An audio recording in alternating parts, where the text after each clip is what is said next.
नमस्कार मित्रों, मैं आपके सामने नितिन,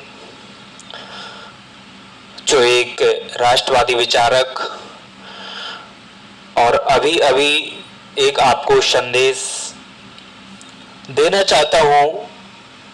अप्लाई करना ना करना वो आपका विषय है, बशर्ते ये मेरा पर्सनल चिंतन है। अभी बिहार के जो भरत तिवारी जी का एनकाउंटर हुआ है, आप सब लोगों को उनकी बायोग्राफी पता होगी। वह व्यक्ति अपने गांव के लिए, अपने क्षेत्र के लिए बहुत ही ईमानदारी से सिस्टम के खिलाफ आवाज उठाता था। सिस्टम करप्ट है, इसकी आवाज वो काफी बुलंदी से उठाता था। तो उसका हश्र ये हुआ कि ये जो तानाशाही सरकार है, उसके इशारे पर उसे मरवा दिया गया। आप सभी लोगों ने, यदि आप करंट में समाचार न्यूज चैनल के माध्यम से आपने उसका देखा होगा, तो इस सिस्टम ने उसे जबरदस्ती मारा, उसकी हत्या की। तो आप समझ लीजिए कि लोकतंत्र कहां जा रहा है। खैर, वो एक दूसरा पक्ष है, लेकिन भगत सिंह जैसे किरदार को उसने पढ़ा था, तभी वह एक क्रांतिकारी सोच के साथ निडर होकर राष्ट्रवादी विचारधारा को आगे लेकर, और वो शहीद हो गया। उसे लोग शहीद का दर्जा देने लगे हैं, आधुनिक भारत का पहला शहीद। तो मेरा बस आपसे कहना है कि आप सभी लोग भी, जितने भी युवा हमारे आज शिक्षित और समझदार हो रहे हैं, जो भी अपनी ग्राम पंचायत में बदलाव चाहते हैं, कृपया वह सभी युवा इस चीज की आवाज बुलंदी से उठाएं। बुलंदी से उठाएं, न बल्कि उस चीज पर फोकस्ड भी रहें और प्रधान की कमियों का पर्दाफाश भी करें। निडर होकर, निसंकोच होकर, तभी एक भगत सिंह वाली क्रांतिकारी विचारधारा आपके अंदर दिखेगी। आपको ये करना ही होगा। आज एक भरत तिवारी क्या मरा हुआ है, हर घर में भरत तिवारी है, हर युवा में भगत सिंह छिपा हुआ है। आपको ये सोचना होगा, समझना होगा। यदि आप अपनी ग्राम पंचायत में रहते हैं, तो आपको अपनी ग्राम पंचायत के लिए काफी जागरूक होकर, मुखर होकर आवाज उठानी चाहिए। आवाज उठानी चाहिए। फॉर एग्जाम्पल, जैसे कुछ मुद्दे होते हैं, जैसे सड़क निर्माण घोटाला प्रदान करता है। सड़क डलती नहीं है, लेकिन उसका पैसा निकल जाता है। हर खम्भे पर स्ट्रीट लाइट आती है, लेकिन हर खम्भे पर लगती नहीं है। वो अपने घर में या अपने नजदीकियों के यहां कुछ ज्यादा ही लगवा देता है। इस चीज पर देखिए, ग्राम में, यदि आपके ग्राम में कोई बाजार लगता है और वहां पब्लिक टॉयलेट की व्यवस्था नहीं है, तो पब्लिक टॉयलेट की व्यवस्था करवाने की मांग करें। ये मुद्दे होते हैं। यदि कोई आपके ग्राम में सुंदर तालाब है, यदि उस पर घास खड़ी हुई है, उसका सुंदरीकरण हो चुका था और घास साफ नहीं हो रही है, तो इस चीज के लिए आप प्रधान को कहें, और अगर प्रधान नहीं मान रहा है तो अपने नजदीकी एसडीएम साहब से मिलें और उनको एक पत्र दें। यदि पत्र लिखना नहीं आता है तो पर्सनली हमसे कांटेक्ट कर सकते हैं। हम आपको पूरी रणनीति उसकी समझा देंगे कि प्रधान नहीं सुनता है तो कहां जाना चाहिए। एसडीएम के पास जाना चाहिए, एसडीएम भी नहीं सुन रहा है तो डीएम के पास जाना चाहिए। डीएम के पास क्या प्रक्रिया होती है अपना एप्लीकेशन देने की, वहां एफिडेविट लगता है कि नहीं लगता है आपका, कि और यदि डीएम भी आपका नहीं सुन रहा है तो कौन से कोर्ट में जाना चाहिए आपको।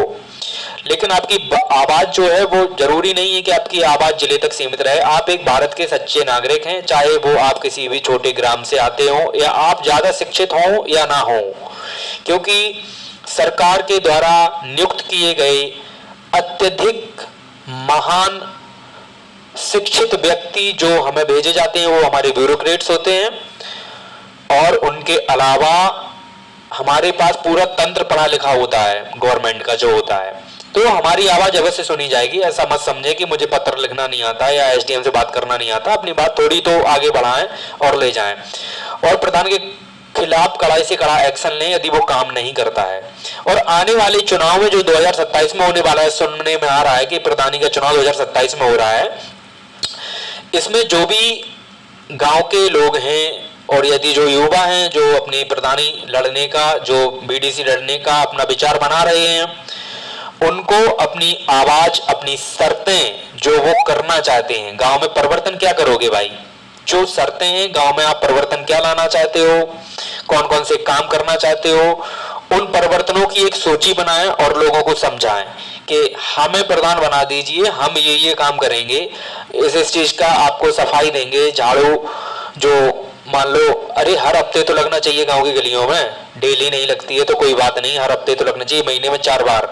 नाली साफ हो रही है कि नहीं हो रही है, कहीं पानी जमावड़ा तो नहीं हो रहा है जिससे मच्छरों का खतरा रहता है या और भी बीमारियां फैलने का डर रहता है, तो उस चीज का भी ध्यान देना चाहिए। यदि आपके गांव में कोई भी पूजा स्थल है तो उन पूजा स्थलों की व्यवस्था देखनी चाहिए कि वहां पे पेयजल की व्यवस्था है कि नहीं है, वहां पे साफ सफाई है कि नहीं है, इस चीज का ध्यान हमारे ग्राम प्रधान देते हैं। और मैं कहता हूं कि 2027 वाला चुनाव आ रहा है, हमारे जो भी युवा अपना मंतव्य बनाए हुए हैं, कृपया वह बूढ़े व्यक्तियों को साइड करें यदि वो शिक्षित नहीं है, यदि वो समझदार नहीं है। जातिगत समीकरण पे मत जाइए या इस पे भी मत जाइए कि वो चाचा हैं, बहुत सीनियर हैं, हम उनके आगे कहां टिक पाएंगे, नहीं। आपका नॉलेज आपको आगे ले जाएगा। आप जो कर सकते हो, आप अपनी आवाज 4 लोगों के बीच में उठा सकते हो, वो नहीं कर सकते क्योंकि वो अपना समीकरण देखते हैं। तो इसीलिए आपको सारे समीकरण नहीं बनाने हैं, ऐसा लोगों को समझाना है कि जातिगत समीकरण से हटके एक नई राजनीति की पहल करनी चाहिए और पूरी ग्राम पंचायतों में जब युवा आएंगे, युवा अपनी आवाज उठाएंगे, युवा अपने नजरिए से काम करेंगे विकास का, तो एक अलग दिशा में हमारा परिवेश बदलता हुआ दिखाई देगा। जो ग्रामीण परिवेश जो कुछ बदलाव दिखाई नहीं देता है, वो बदलता हुआ परिवेश दिखाई देगा और आपको ग्रामीण परिवेश को बदलना आपकी अनिवार्यता है, ये समझ लीजिए। क्योंकि आप नहीं बदलोगे, आज आप आजादी के 78 साल 80 साल होने वाले हैं, और यदि आप अभी नहीं बदलने वाले हैं तो फिर कब बदलोगे? सवाल ये है। बदलना ही पड़ेगा सिस्टम को, क्योंकि आज आपकी युवावस्था है, आप स्ट्रिक्ट डिसीजन ले सकते हो 2027 में, और आने वाले समय में स्ट्रिक्ट डिसीजन क्या है, उम्र तो बराबर बढ़ती चली जा रही है, इसीलिए पर्चा भरें, अवश्य भरें। आप अपना वोट, अपने परिवार का वोट, अपने खानदान का वोट तो डलवा सकते हैं ना, लेकिन किस बैठे नहीं जो पर्चा भर के फिर रुपए लेके बैठ जाते हैं, ये नहीं करना है। आपको अपनी आवाज मुखर होके उठानी है। अरे इसमें तो कंपटीशन कम है, गवर्नमेंट एग्जाम्स जो हैं ये लीक हो रहे हैं, लेकिन ये तो लीक नहीं होता, इसमें कंपटीशन भी कम है। गवर्नमेंट एग्जाम में एक सीट पर 500 बच्चा बैठ रहा है, तो यहाँ तो भाई 10 कैंडिडेट्स होंगे, और असल में कंपटीशन जो है वो 2-4 कैंडिडेट्स के बीच में ही होता है।